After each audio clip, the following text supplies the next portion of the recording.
I recall a time back in the mid-90s when Crash Bandicoot, or at least a guy dressed in a Crash Bandicoot getup, shot a number of less-than-friendly adverts right in Nintendo's parking lot. At the time, said marsupial was synonymous with Sony's upstart platform.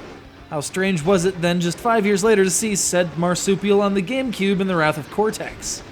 Nothing in this industry is set in stone. Not even Banjo and Kazooie, two of the shining stars of the N64, can remain loyal in the face of big money deals and corporate tomfoolery.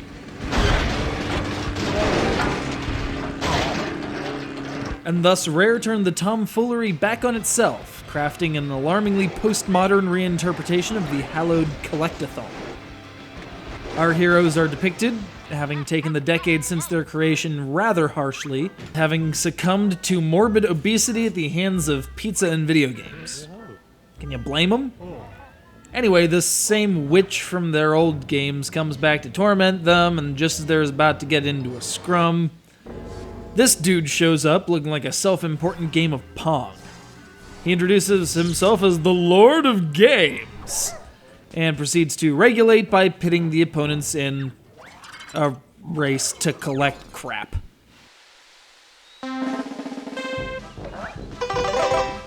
Then he realizes that's all horribly boring, some smack talk is exchanged, and the entire thing turns into a strange cart-based thing.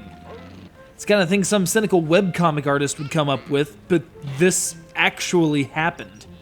Scrap everything, take away all the shiny moves, give them a truck or a helicopter, or heck, let them build their own craft. It's freedom!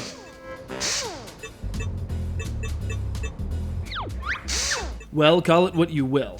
The construct of the game will feel familiar to most. Enter a world, drive around a bit to get your bearings, find some holographic projection of an NPC, complete a task, and obtain a jigsaw piece. I refuse to call them jiggies out of deference to Will Smith. The more of these you deposit in the big gumball machine-looking thing in the middle of town, the more areas unlock, allowing you to collect more and more things. Among these objects are new pieces and designs for your various vehicles, up to and including weapons systems, flotation devices, wings, fuel repositories, and engines. Because even though you don't actually have to connect everything through a drive shaft or concern yourself with questions of power differential, there's still going to be some sense to it. Like the kind of sense that results in a bird in a backpack wielding a magic wrench while a bear drives a helicopter thing that deposits oversized soda cans in a garbage receptacle filled with copies of Grabbed by the Ghoulies that nobody bought. Obviously. Or this moderately paradoxical level full of the disc of the game itself. And Viva Pinata and a cute little bit of cross-promotion.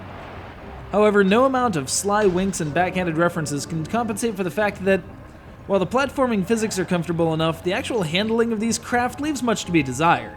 Especially when there's a psychotic witch on your six and you absolutely positively need to get the hell out of Dodge. Or Showdown City, as it were.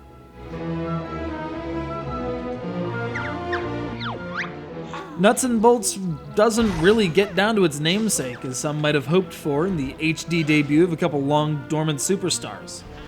But as the game invites you during one of its many and lengthy loading screens, if you want the fun divorced from the rather bolted-on driving mechanics, go buy the original on Xbox Live.